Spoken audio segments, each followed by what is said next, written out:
بسم اللہ الرحمن الرحیم۔ شدید گرمی تھی، حالانکہ جولائی کا مہینہ شروع ہو چکا تھا اور ایک دو بار بارشیں بھی ہو چکی تھی، لیکن حبس اور گرمی نے مت ہی مار دی۔ کومل بار بار کروٹیں لے رہی تھی۔ اس نے کھڑکی کے پٹ کھول دیے، مگر کھڑکی سے باہر بھی کوئی ٹھنڈی میٹھی ہوا کا دور تک نام و نشان نہ تھا۔ اس کی گردن سے بہتا پسینہ اس کے سینے پر اتر رہا تھا، جس سے چپچپاہٹ کا احساس اور بھی گہرا ہونے لگا۔ اس نے چھت کے پنکھے کی طرف نگاہ ڈالی اور بیزاری سی اس کے چہرے پر اتر آئی۔ نہ جانے کیسے پنکھے بناتے ہیں کہ ہوا ہی نہیں دیتے۔ وہ جھنجھلا کر اٹھ کر بیٹھ گئی۔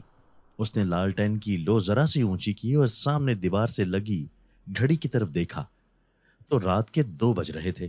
یا اللہ، اتنی گرمی! اس نے کھڑکی میں لگی موٹی موٹی لوہے کی سلاخوں پر سر ٹکا دیا۔ اوپر سے ہوا بھی بند ہے۔ یا اللہ، تیرے بندے تو دنیا میں ہی دوزخ جھیل رہے ہیں۔ اس کی بے قراری حد سے بڑھنے لگی تو اس نے خود پر پانی گرانے کا فیصلہ کیا اور صحن میں بنے غسل خانے کی جانب بڑھی۔ غسل خانے کے کونے میں مٹی سے بنا فل سائز کا بڑا سا مٹکا رکھا ہوا تھا، جس میں پانی لبالب بھرا ہوا تھا۔ اس نے ایک مگا بھرا اور اپنے سینے پر گرا دیا۔ پانی ٹھنڈا تھا، اسے قرار سا آ گیا۔ اس نے آنکھیں بند کی اور دوسرا مگا سر پر گرایا، اور پھر تیسرا، چوتھا اور ان گنت مگے بھر بھر کر وہ پانی کے گراتے چلی گئی۔ ایک کے بعد ایک پانی کے مگے نے اس کے موڈ کو ایک دم سے خوشگوار کر دیا۔ وہ باہر نکلی تو اب اسے گرمی کا احساس بالکل بھی نہیں ہو رہا تھا۔ کونے میں لگی رات کی رانی کی خوشبو ہر سو پھیلی ہوئی تھی۔ صحن میں چاند کی روشنی سے اندھیرا محسوس نہیں ہو رہا تھا۔ وہ رات کی رانی کے پاس آ کر کھڑی ہو گئی اور اس کی خوشبو کو اپنے اندر دیر تک اتارتی رہی۔ پھر اس نے 2 پھول توڑے اور مسکراتی ہوئی اندر اپنے کمرے میں چلی آئی۔ دروازہ بند کر کے سونے کی اس کی ہمیشہ سے عادت تھی، چاہے سردی ہو یا گرمی۔ اس سے اسے عجیب سے تحفظ کا احساس ہوتا تھا۔ اس نے کھڑکی کی طرف دیکھا، جہاں چاند اپنی پوری آب و تاب کی جھلک دکھلا رہا تھا، اور اس کی مسحور کن روشنی اس کے بستر پر پھیل سی گئی تھی۔ ایسا لگتا تھا جیسے کوئی سہاگن کے بیڈ کے ارد گرد سفید اور دودھیا سی روشنی کا ہالہ سا بنا گیا ہو۔ پورے کمرے میں ملگجا سا اندھیرا تھا، اور چاند کی روشنی کمرے کی اکلوتی کھڑکی سے نکل کر اس کے بیڈ پر آ رہی تھی۔ وہ دل ہی دل میں اس منظر پر جھوم اٹھی تو اس کے پیروں میں پائل بج اٹھی، تو وہ گھبرا کر پیروں کے بل بیٹھ گئی۔ اگر کسی نے یوں پائل بجتی سنی تو نہ جانے کیا سوچیں کہ اس پہر اسے کیا ہو گیا ہے۔ وہ دل ہی دل میں شرارت سے مسکرا دی اور اپنے سر پر ہلکی چپت مار کر ہنسنے لگی۔ اس کے کپڑے گیلے ہو کر اس کے بدن سے چپک گئے تھے۔ پنکھے کی ہوا اب اسے اچھی لگ رہی تھی۔ وہ آہستہ آہستہ قدم اٹھاتی کھڑکی کے پاس آئی اور اس میں لگے لوہے کی سلاخوں کو پکڑ کر سامنے میٹھے چاند کو تکنے لگی۔ اس کے جسم سے ٹکراتی ہوا اور چاند کی روشنی کا ہالہ اسے سکون دے رہا تھا، جس کی وجہ سے اس کی آنکھیں بوجھل ہونے لگیں۔ ہلکی ہلکی نیند اس کی کاجل بھری آنکھوں میں اترنے لگی، اور وہ اپنا من پسند منظر چھوڑ کر اپنے بیڈ پر آ لیٹی۔ پھر اس نے اپنے لمبے بالوں کی سیاہ چوٹی کھول دی اور بالوں کو اپنے سینے پر پھیلا کر وہ لیٹی تو ٹھنڈک بھرا سکون اس کے دل میں اتر گیا۔ تھوڑی دیر بعد ہی وہ سکون سے سو رہی تھی کہ کچر کچر کر کے کھانے کی آوازوں پر اس کی نیند ٹوٹ گئی۔ ایسا لگ رہا تھا جیسے کوئی درندہ گوشت بھنبھوڑ کر کھا رہا ہو۔ گلے سے غرغراتی آواز اور دانتوں سے باقاعدہ نوچنے کی آواز انتہائی لرزہ خیز تھی۔ سناٹے میں اور رات کے اس پہر ایسی آوازیں تو ویسے ہی دل کو چیر دیتی ہیں۔ وہ نیند میں ان آوازوں کو باقاعدہ محسوس کر رہی تھی، لیکن نیند کی خماری اسے آنکھیں کھولنے نہیں دے رہی تھی۔ ابھی تو آنکھ لگی تھی۔ اس نے تکیہ اٹھا کر اپنے کانوں پر رکھ لیا، مگر آوازوں کا یہ سلسلہ نہ تھما، تو چاروں ناچار اسے اٹھنا پڑا۔ جو ہی نیند کی خماری اتری تو وہ بری طرح سے ڈر گئی۔ وہ اٹھی اور دھیرے دھیرے کھڑکی کے پاس گئی۔ ڈرتے ڈرتے باہر جھانکا، مگر کوئی نظر نہ آیا، نہ ہی آواز اسے یہاں سے آ رہی تھی۔ وہ وہیں کھڑی تھوڑی دیر تک سنگن لیتی رہی۔ آخر یہ آوازیں آ کہاں سے رہی ہیں؟ وہ پریشان ہو کر سوچنے لگی، اور پھر اس نے دھڑکتے دل کے ساتھ غور کیا تو آوازیں اسے صحن میں سے آتی ہوئی محسوس ہوئیں۔ یا اللہ، کہیں فرج کا دروازہ تو کھلا نہیں رہ گیا۔ یہ سوچتے ہی اس کا دل دھڑکنے لگا۔ کل ختم شریف تھا اور 5 کلو گوشت اس کے لیے پکانا تھا، اور پھپھا نے یہ اس کے حوالے کیا تھا کہ اسے اچھی طرح سے دھو کر فریج میں رکھ دو، تو اس نے اسی وقت گوشت کو اچھی طرح سے دھویا، دھو کر اسے چھلنی میں رکھا، اور پھر جب اس کا پانی نکل گیا تو اس نے پیکٹ بنا کر فریج میں رکھ دیا، اور پھر لہسن چھیلنے بیٹھ گئی تھی۔ مجھے اچھی طرح یاد ہے، میں نے تمام پیکٹ فریزر میں رکھے تھے۔ اس نے خود کو تسلی دیتے ہوئے ساتھ ہی ساتھ خود کو یقین دلانے کی بھی کوشش کی، کہیں ایسا تو نہیں کہ مجھ سے کوئی پیکٹ باہر کچن میں ہی رہ گیا ہو۔ یہ سوچتے ہی اس کے دل کی دھڑکن تیز ہونے لگی۔ ساتھ ہی اس بات کی فکر بھی تھی کہ اگر پھپھا کو پتہ چل گیا تو وہ کتنا سخت خفا ہوں گے کہ ایک کام کہا اور وہ بھی اس نے ڈھنگ سے نہ کیا۔ اسے گوشت سے زیادہ پھپھا کی ناراضگی کا ڈر تھا۔ میرے اللہ، کہیں بلا تو نہیں پڑ گیا گوشت پر؟ یہ سوچتے ہی وہ دوڑتے ہوئے دروازے کی جانب بڑھی۔ ڈر کیا ہے؟ خوف کس بلا کا نام ہے؟ کومل نہیں جانتی تھی، اس لیے بلا خوف و خطر وہ بالکل باہر نکلی۔ اس نے برآمدے کی لائٹ جلائی اور جوں ہی مڑ کر وہ 2 قدم آگے آئی تو اس کے قدم زمین نے پکڑ لیے۔ اس کا منہ کھلا کا کھلا رہ گیا اور دل دھڑکنا بھول گیا۔ سامنے کا منظر دیکھ کر اسے لگنے لگا کہ وہ سانس لینا بھول گئی ہے۔ سامنے صحن میں چارپائی پر پھپھو بیٹھی تھی اور ان کے ہاتھ میں کچے گوشت کا ایک بڑا سا ٹکڑا پڑا ہوا تھا، اور وہ اسے اپنے دانتوں سے نوچ نوچ کر کھا رہی تھی۔ ان کے کپڑوں، ہاتھوں اور منہ پر خون کے دھبے جا بجا لگے ہوئے تھے۔ سوچیں کہ آدھی رات کا وقت ہو اور آپ کا اپنا خونی رشتہ اس آدھی رات کے پہر صحن کے بیچوں بیچ بیٹھا دانتوں سے کچے گوشت کو بھنبوڑ کر کھا رہا ہو تو آپ کی کیا حالت ہوگی۔ کومل کا دماغ معاف ہو چکا تھا۔ اسے کچھ سمجھ نہیں آ رہی تھی کہ وہ یہ کیا دیکھ رہی ہے۔ اپنے ہی پیروں پر اپنا وزن اٹھا کر کھڑا ہونا اس کے لیے 2 بھر ہو گیا تھا۔ اسے لگ رہا تھا شاید یہ کوئی خواب ہے، ابھی آنکھ کھلے گی اور یہ سب ختم ہو جائے گا۔ ایسے بھیانک اور خوفناک منظر تو خواب میں ہی آتے ہیں، بھلا ان کا حقیقت سے کیا تعلق ہے؟ وہ پھٹی پھٹی آنکھوں سے اور بند دماغ سے سامنے نظر آتے منظر کو دل ہی دل میں جھٹلانے لگی۔ بھلا یہ سب حقیقت میں کیسے ہو سکتا ہے؟ یہ سب جھوٹ ہے۔